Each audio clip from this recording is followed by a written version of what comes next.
Attitude des oiseaux. Lorsque tous les oiseaux eurent entendu le discours de la huppe, ils baissèrent la tête et eurent le cœur ensanglanté. Ils comprirent tous que cet arc difficile à tendre ne convenait pas à un poignet impuissant. Ils furent donc en grand émoi à cause du discours de la huppe, et un bon nombre d'entre eux moururent même dans le lieu de leur réunion. Quant aux autres, ils se décidèrent au même moment, sans être revenus de leur stupéfaction, à se mettre en route. Ils voyagèrent des années entières, par monts et par vaux, et une grande partie de leur vie s'écoula durant ce voyage. Comment pouvoir développer convenablement ce qui leur arriva pendant le chemin? Il faudrait le suivre soi-même un jour, pour y jeter un coup d'œil et en voir les sinuosités. Alors, on saurait ce que firent ces oiseaux. On apprendrait tout ce qu'ils souffrirent. À la fin, un bien petit nombre seulement de toute cette troupe arriva au lieu sublime auquel elle tendait. Ces milliers d'oiseaux disparurent presque tous. Quelques-uns seulement parvinrent au but. Les uns furent submergés dans l'océan, les autres furent anéantis et disparurent. D'autres périrent sur la cime de hautes montagnes, dévorés par la soif, en proie à toutes sortes de maux. D'autres, par l'effet de la chaleur du ciel, du soleil, eurent leurs plumes brûlées et leur cœur calciné comme la viande grillée. D'autres furent tristement dévorés en un instant par les tigres et les panthères du chemin. D'autres moururent de fatigue dans le désert, les lèvres sèches, accablés qu'ils étaient par la chaleur. D'autres s'entretuèrent follement pour un grain. D'autres éprouvèrent toutes sortes de peines et de fatigues et finirent par rester en route sans pouvoir atteindre leur but. D'autres, stupéfaits par la vue des phénomènes de la route, s'arrêtèrent ensemble au même endroit. D'autres, occupés seulement de curiosité et de plaisir, périrent sans songer à l'objet de leur recherche. Il ne parvint donc à peine au but que quelques-uns de ces milliers d'oiseaux. Les oiseaux qui s'étaient mis en route remplissaient le monde entier et il n'en arriva que 30. Encore étaient-ils tous ébahis, sans plumes ni ailes, fatigués et abattus, le cœur brisé, l'âme affaissée, le corps abîmé.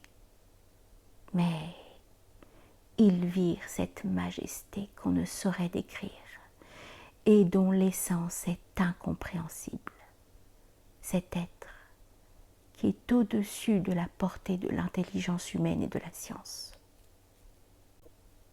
Alors brilla l'éclair de la satisfaction, et 100 mondes furent brûlés en un instant.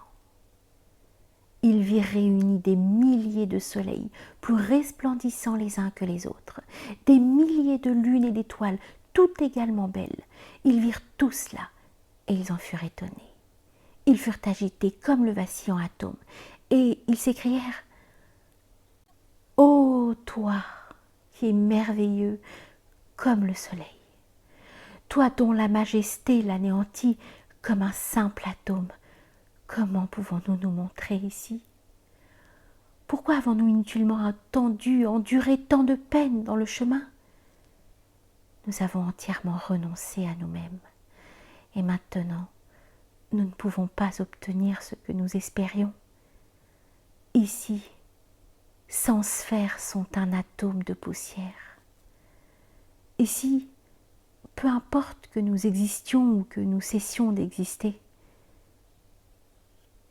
Alors tous ces oiseaux, qui déjà étaient abattus et semblables aux coqs à demi tués, furent anéantis et réduits à rien, jusqu'à ce qu'un temps opportun arrivât.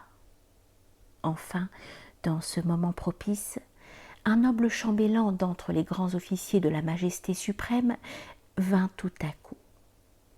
Il vit que, du grand nombre d'oiseaux qui avaient entrepris le voyage, il n'en était resté que 30, vieillis, sans plumes ni ailes, abattus, et le corps dans le plus affreux état, sans tête ni patte, que dis-je, sans corps. Ça donc, ô oiseaux, leur dit-il, d'où venez-vous? Pourquoi vous êtes-vous arrêtés ici? Quel est votre nom? Oh, vous qui êtes destitués de tout, quel est le lieu ordinaire de votre résidence? Comment vous appelle-t-on dans le monde? Et que peut-on faire d'une impuissante poignée de terre comme vous? Nous sommes venus ici, répondirent-ils, afin de connaître le Simorgh pour notre roi. L'amour que nous ressentons pour lui a troublé notre raison.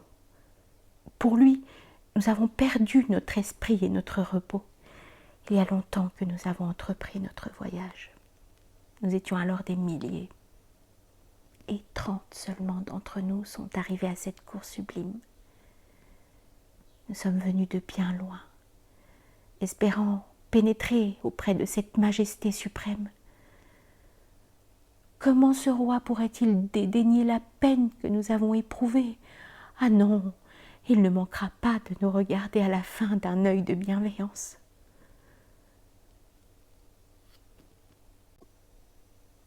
Ô vous qui avez la tête troublée, leur répondit le chambellan, vous qui vous êtes baignés dans le sang de votre cœur comme la rose, que vous soyez ou que vous ne soyez pas dans l'univers, le roi n'en existe toujours pas moins éternellement.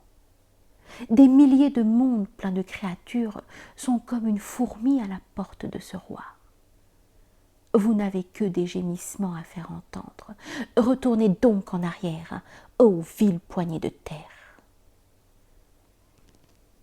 Tous ces oiseaux furent tellement désespérés de ce discours qu'ils devinrent immobiles de stupeur. Ils dirent néanmoins: ce grand roi nous rejettera-t-il ignominieusement dans le chemin? Mais l'ignominie peut-elle avoir lieu de sa part à l'égard de quelqu'un? Et si elle a lieu, ne se change-t-elle pas en honneur?